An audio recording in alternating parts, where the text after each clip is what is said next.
salut à tous les amis, c'est Romain PC, on se retrouve aujourd'hui pour un nouveau Speed Code Java, donc c'est-à-dire un épisode où on va apprendre à coder un programme en Java en particulier. Et donc dans ce troisième épisode, je vais vous apprendre à coder un puissance 4 dans la console. Alors on va en parler dans un instant, mais d'abord je vais vous le montrer.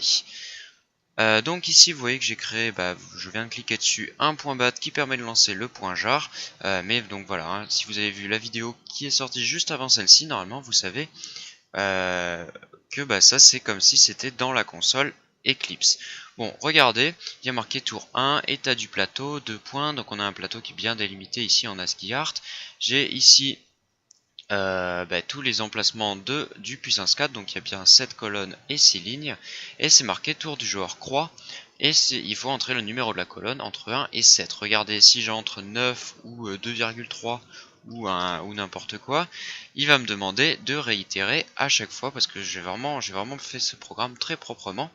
On va jouer, on va mettre à l'emplacement numéro 2, enfin la colonne numéro 2, regardez, hop, il y a bien une croix qui vient d'apparaître ici.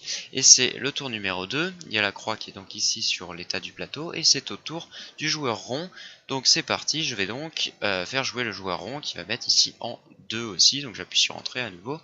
Voilà, bon, vous l'avez compris, je peux mettre n'importe quoi, regardez, hop, on va lui demander, on va mettre des trucs un peu partout, hein.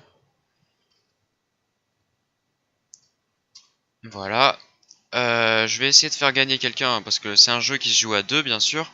Donc là je joue un peu contre moi-même, donc bon, il n'y a pas trop d'enjeu, mais voilà, donc on va essayer de faire gagner voilà la croix. Ici je mets une croix sur la colonne 6, regardez, hop, fin de partie, victoire de la croix, et voilà le tableau final. Bon, et j'appuie sur entrée, ça quitte le programme. Bon je vais vous montrer tout de suite un peu comment coder ce programme en Java. Alors, en fait c'est un programme que j'avais fait pour un ami, et je me suis dit voilà, j'ai fait ça rapidement, et j'ai pas fait d'interface graphique, je l'ai fait dans la console. Donc je me suis dit pourquoi ne pas vous faire profiter de ce programme, vous expliquer un peu comment il marche. Donc comment ça va se passer dans ce tutoriel, je vais vous apprendre donc comment faire le puissance 4 en Java dans la console, et après je ferai une autre vidéo pour adapter ce puissance 4 et en faire une interface graphique en JavaFX. Donc du coup voilà, on va avoir deux vidéos, et réellement on va voir les deux points importants du Java, à savoir la partie algorithmique, programme, comment il marche et tout, et la partie vue, c'est-à-dire la partie interface graphique. Bon, assez parlé, on va voir tout de suite comment fonctionne ce puissance 4. Alors vous remarquez, donc c'est un projet ici que j'ai créé sur Eclipse, c'est un projet Java, hein, pas un projet JavaFX encore une fois. Vous voyez que je l'ai fait, donc il se joue dans la console, et je l'ai fait en une seule classe. Voilà, parce qu'il est pas très long, regardez, on va tout de suite détailler un peu son fonctionnement. Bon, le main est ici, tout va se passer à l'intérieur. Le programme débute ici. Qu'est-ce qu'on va faire? Il va bien sûr falloir créer les variables importantes, c'est-à-dire les variables qui vont être vraiment qui vont vraiment définir les caractéristiques principales du puissance 4. Donc voici donc, j'ai tout d'abord créé le scanner qui va permettre de récupérer les saisies utilisateurs. Donc voilà, ça on sait comment ça marche. Et là vous voyez que je viens de créer certaines variables, on va regarder un peu ensemble à quoi elles servent. Donc j'ai créé la variable n qui va valoir 4. En fait ça veut dire qu'il va falloir aligner 4 symboles pour gagner. Bon, c'est les règles de base du puissance 4, mais vous l'avez compris, si je modifie cette valeur, que je mets 1, 2, 3, enfin 1, ça, on va gagner à chaque fois, mais je peux mettre autant que je veux, je peux mettre la valeur que je veux, donc un nombre entier, hein, de toute façon c'est un integer, et positif de préférence. Je vais pouvoir donc mettre une valeur, et on va pouvoir changer les règles du puissance 4, on va pouvoir faire un puissance 5 ou un puissance 8 par exemple, n'importe quoi. Dans le même genre, j'ai aussi créé les variables C et L qui vont définir en fait la taille du tableau avec colonne et ligne. Donc C pour colonne, L pour ligne, donc ça va nous donner le nombre de colonnes et de lignes du tableau. Donc par défaut, un puissance 4, hein, j'ai compté, ça fait bien 7 colonnes et 6 lignes, mais on va pouvoir changer ces valeurs. Pourquoi j'ai mis ces valeurs dans des variables? Et bah comme ça, si jamais on veut, je vous l'ai dit, modifier la règle du puissance 4, il suffit de modifier juste la valeur ici et ça va fonctionner. D'ailleurs, comme c'est un programme qui fonctionne dans la console, il y a moyen de, ici, de faire en sorte de, par exemple, au lieu de mettre égal 4, on pourrait mettre par exemple args à l'emplacement 0 par exemple, tout simplement. Alors à quoi ça va servir de mettre args à l'emplacement 0? Eh bien ça va vous permettre, lorsque vous allez faire java-jar dans la console ou dans votre launcher en .batch pour lancer votre programme hors Eclipse, vous allez pouvoir passer en paramètres après cette commande les valeurs de la colonne et tout ça, ce qui peut être pratique. Bon, sinon vous les modifiez directement là-dedans et vous jouez sur Eclipse. Voilà.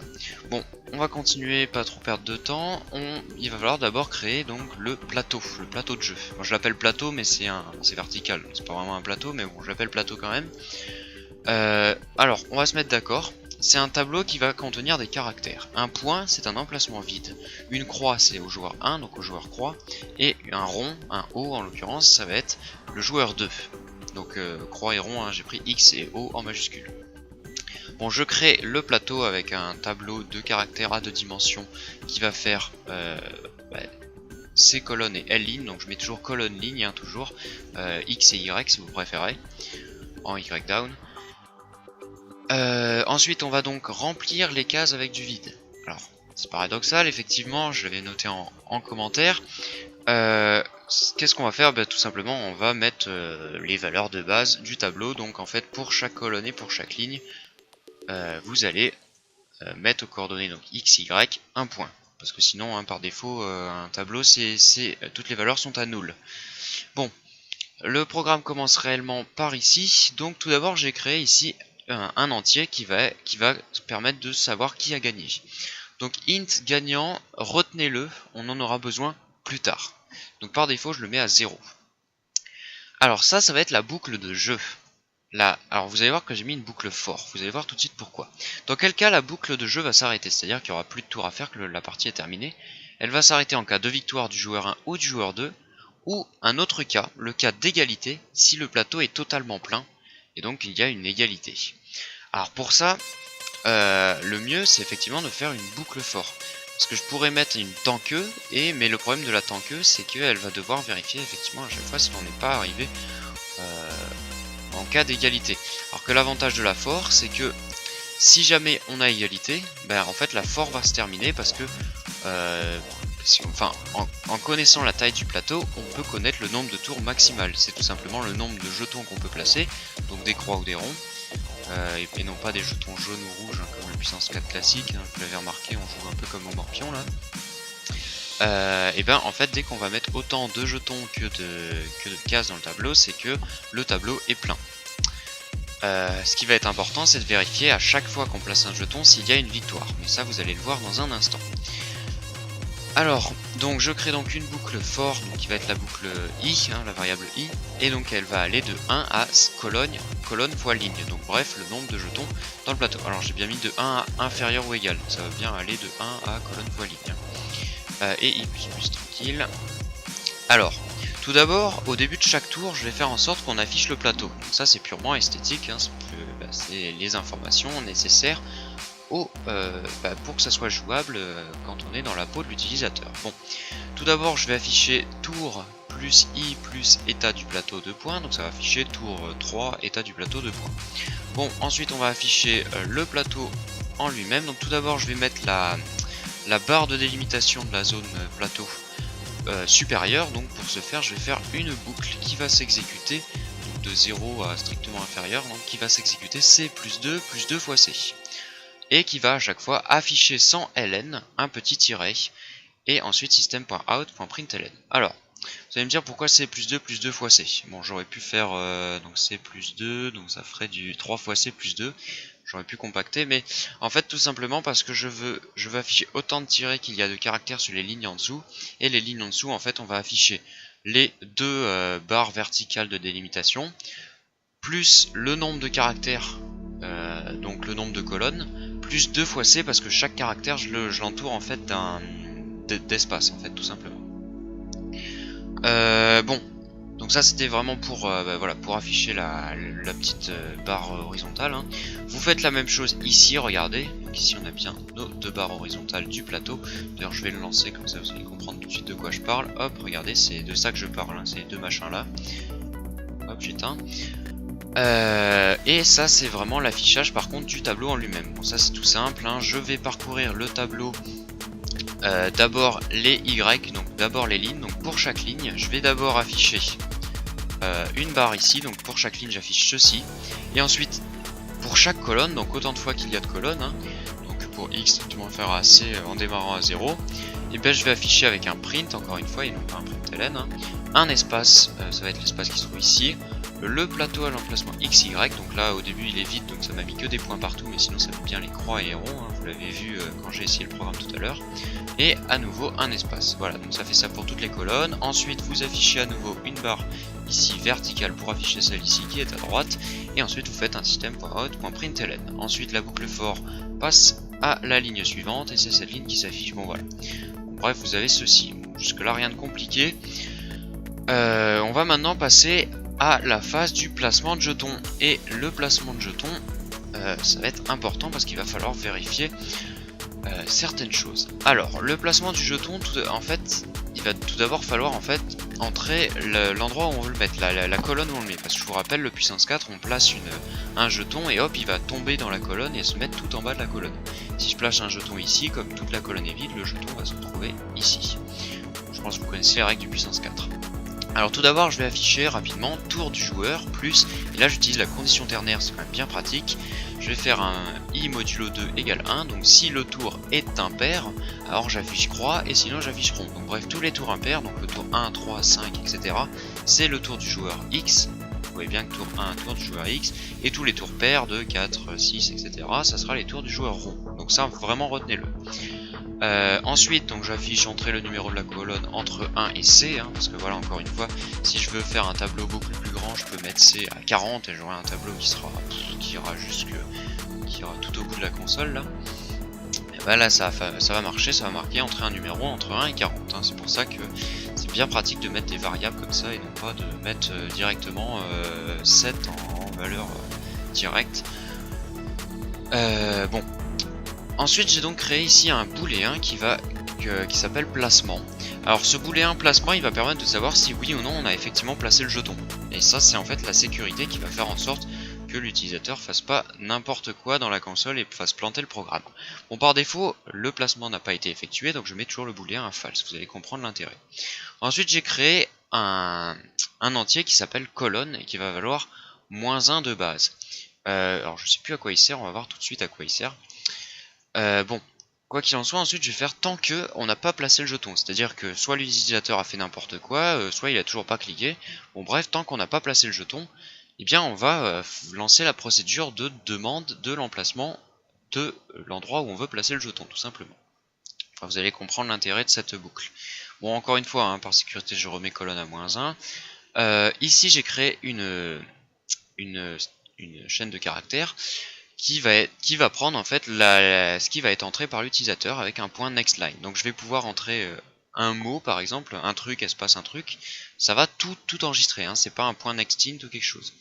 Bon, il va tout d'abord falloir vérifier que cette ligne est bien un entier compris entre 1 et C, tout simplement. Donc pour ce faire, vous allez tout d'abord faire un try catch, donc vous allez créer un bloc try. Pourquoi? Parce que vous allez mettre cette première commande qui va tester si c'est bien un entier. Donc vous allez faire colonne. En fait colonne, je l'ai mise à -1 parce que -1 c'est une colonne qui n'existe pas.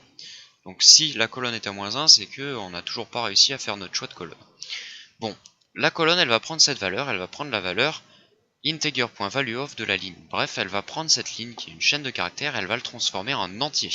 Si cette ligne est un point, est un nombre à virgule, ou que c'est un mot, ben, la conversion en entier ne va pas fonctionner. Donc qu'est-ce qui va se passer? Eh bien on va déclencher une exception qui va donc être ici récupérée par le bloc catch et qui va donc m'afficher nombre incorrect réitéré. Donc il faut remettre en fait, il va falloir re-entrer la valeur, c'est qu'on a fait une faute de frappe ou qu'on est là juste pour embêter les développeurs. Bon, du coup si le catch se fait, tout ce bloc là ne sera pas exécuté, on va arriver à la fin du catch Et comme placement sera toujours égal à false, et bien effectivement on va refaire la procédure de demande d'entrer un numéro. Donc on va retourner ici à récupérer la ligne entrée par l'utilisateur. Bon, si tout se passe bien, il va falloir cette fois-ci vérifier que, regardez, si la colonne est supérieure ou égale à 1 et que la colonne est inférieure ou égale à C. Donc tout simplement, il va falloir vérifier que cet entier est bien compris entre 1 et C, tout simplement. Donc si c'est pas le cas, donc dans le sinon, à nouveau, on demande de réitérer. Encore une fois, on va sortir de ce bloc try et on va se retrouver en haut de la boucle while. Oups, voilà. Alors, et si donc l'utilisateur avait entré une bonne valeur, par exemple 3, eh bien cette fois-ci il y a encore quelque chose qu'il va falloir prendre en charge et qu'il va falloir vérifier, c'est qu'il va falloir vérifier que la colonne n'est pas pleine. Donc pour ça, c'est très simple, vous allez faire en sorte que si le plateau a l'emplacement colonne moins 1, donc c'est-à-dire l'emplacement, la colonne en question mais dans le plateau, parce qu'il ne faut pas obliger que le plateau ça va être indenté de 0 à C-1 et non pas de 1 à C, parce que voilà, je lui demande d'entrer une valeur entre 1 et 7, mais informatiquement en général on entre une valeur entre 0 et 6. Bon, donc à la colonne en question et à l'emplacement 0 de la ligne, donc c'est-à-dire la valeur supérieure, si elle est bien, si elle est différente d'un point, c'est-à-dire qu'elle n'est pas vide, eh bien c'est que la colonne est pleine, parce que au puissance 4, on empile sur une colonne de bas en haut. Donc ça veut dire que si ici il y a une croix ou un rond, ça veut dire que ici partout il y a des croix et des ronds, bref la colonne est pleine. Donc là il faut, la colonne est pleine, donc on ne peut pas mettre un jeton supplémentaire, sinon il tombe du plateau. Donc encore une fois, colonne pleine, réitérée. Bon, et si ce n'est pas le cas, donc c'est-à-dire que cette fois-ci le placement c'est bien fait, donc c'est-à-dire que l'utilisateur entre un entier entre 1 et 7 et que la colonne n'est pas pleine, donc tout se passe bien, on se retrouve ici, placement égale true. Et colonne aura pris la valeur, je le rappelle, aura pris la valeur entrée par l'utilisateur. Bon, si placement égale true, on va enfin sortir de cette boucle while. Donc là, on sait que le placement est possible, donc maintenant il va falloir le concrétiser, donc on va placer ce jeton. Donc j'ai créé ici un entier qui va prendre la valeur la valeur L-1, donc le nombre de lignes moins 1. Concrètement, il va prendre en fait la valeur, l'indice en fait dans le plateau de la ligne la plus basse ici, tout simplement. Donc ici on a 6 lignes, donc il va prendre effectivement 6 moins 1, 5, vu que les lignes sont indentées de 0 à 5. Alors, qu'est-ce qu'on va faire? Eh bien, on va faire en sorte que, c'est tout simple en fait, on va placer le jeton sur le premier emplacement, juste avant le premier emplacement qui n'est plus vide. Imaginez qu'ici, là par exemple sur cette colonne numéro 5, vous avez une croix et une croix. Je veux placer un nouveau jeton, un croix ou rond, et bien on va le placer ici, au-dessus des deux. Donc pour ça en fait je vais commencer ici et je vais chercher, et dès que je vais trouver un emplacement vide, hop là, un emplacement vide ici, bam, et bien je vais pouvoir placer mon jeton à cet endroit là. Bon, concrètement, tant que le plateau a l'emplacement, donc colonne moins 1, donc la colonne sectionnée par l'utilisateur moins 1 vu qu'on est de 0 à C-1, donc sur la colonne sur laquelle on travaille quoi, et à l'emplacement rang, tant que ce qu'on regarde là sur le plateau est différent d'un emplacement vide, donc c'est-à-dire que là, oh croix, oh rond, oh croix, oh ça y est un emplacement vide, et bien on va devoir baisser le rang, donc bref effectivement on remonte dans la colonne.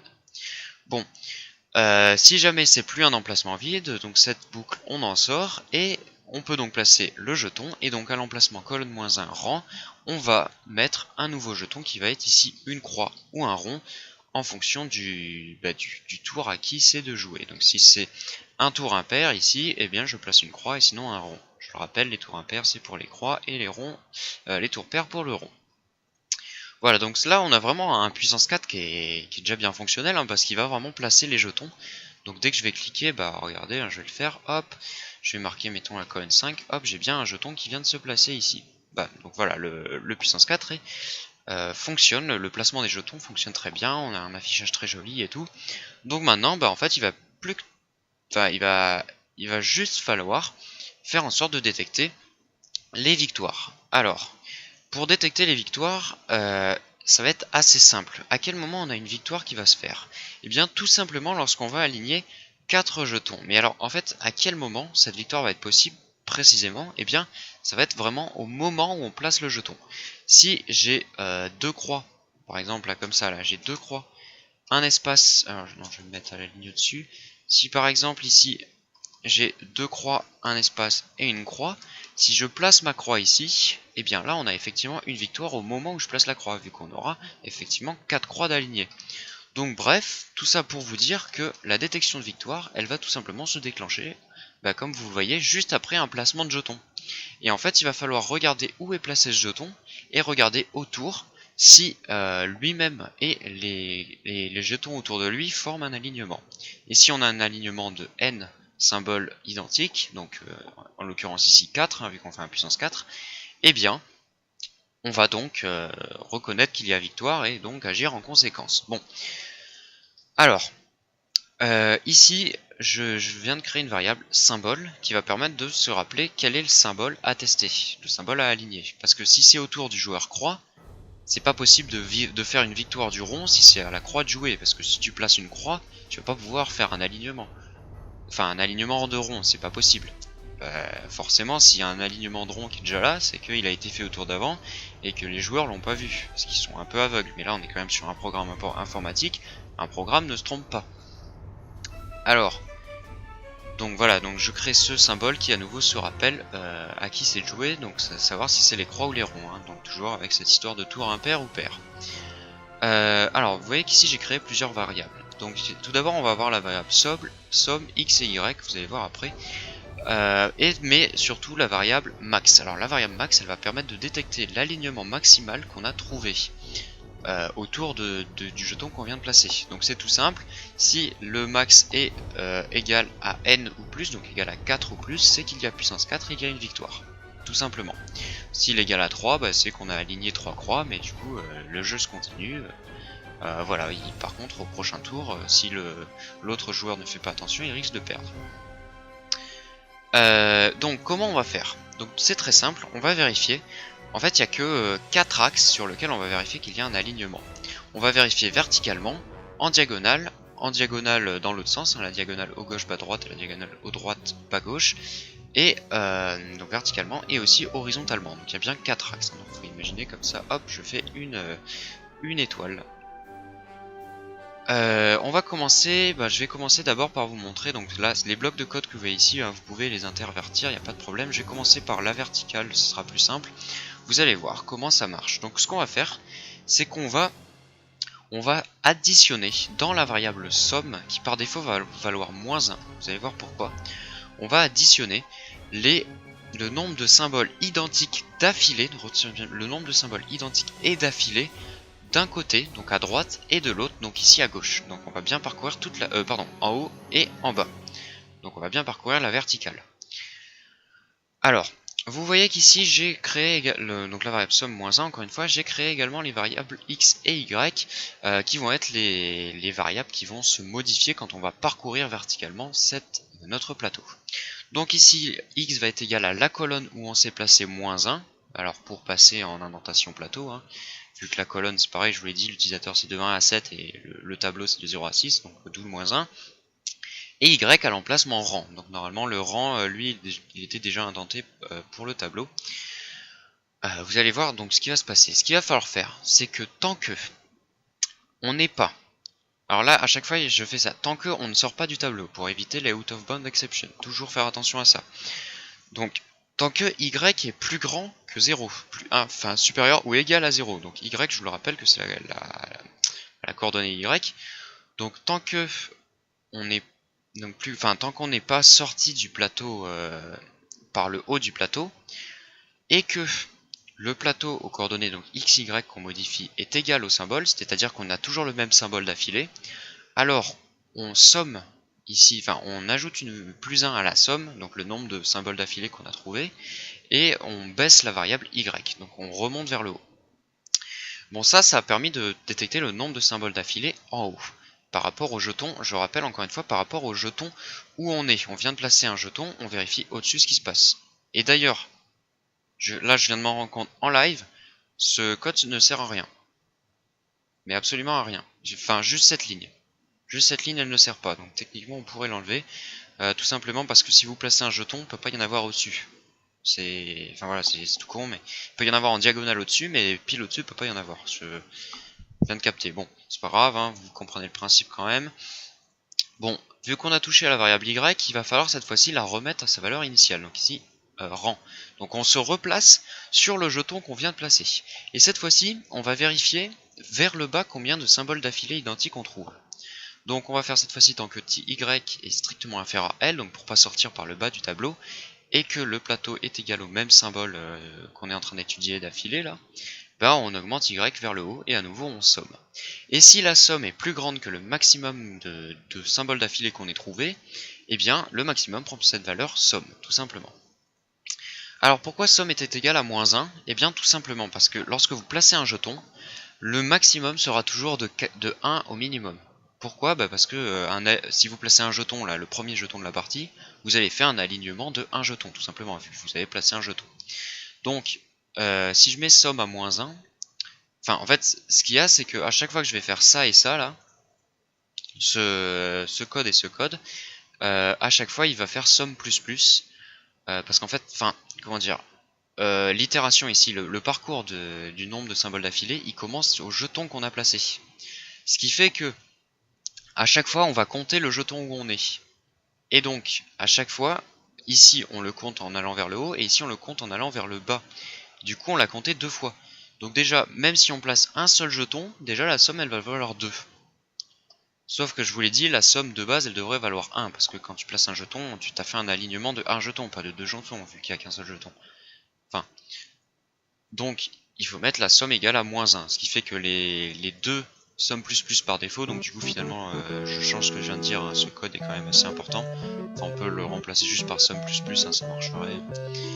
Enfin bref, vous faites somme plus 2 fois, donc vous faites plus 2, donc si moins 1 plus 2 ça fait 1, donc somme est bien égale à 1. De base si on place qu'un seul jeton. Après voilà, si on détecte plus de jetons d'affilée en haut ou en bas, et bien somme va valoir plus, et c'est là qu'on va détecter si on a effectivement un alignement, une puissance 4 ou une puissance 3, n'importe quoi. Bon, ça c'est pour le principe, on va voir tout de suite comment ça fonctionne sur l'horizontale, c'est exactement pareil. Donc je fixe x à la colonne moins 1 et y égale à rang, vous remarquez que c'est pareil partout, et somme égale à moins 1. Cette fois-ci on va bouger que sur x, vu qu'on va regarder horizontalement. Donc tant que x est bien au-dessus de la borne gauche du tableau, enfin de la limite gauche du tableau, et qu'on a toujours les mêmes symboles d'affilée, on va réduire x, donc on va partir vers la gauche du tableau, et on va augmenter la somme. Donc on a modifié x, donc on le remet à sa valeur de base pour repartir, du jeton qu'on a mis, pour aller cette fois-ci à droite, donc avec ce code, hein, donc attention, x inférieur à c, machin, x++. Le même code pour vérifier qu'on n'a pas trouvé un puissance quelque chose supérieur au max qu'on ait trouvé, donc par exemple j'avais un puissance 3 et là ouf j'ai trouvé un puissance 4, donc il y aura victoire, bon par exemple. Voilà, et enfin vous avez les légèrement plus compliqués, les diagonales haut gauche bas droite. Cette fois-ci c'est simple, on va aller vers les diagonales, donc cette fois-ci les variables x et y vont se modifier les deux en même temps.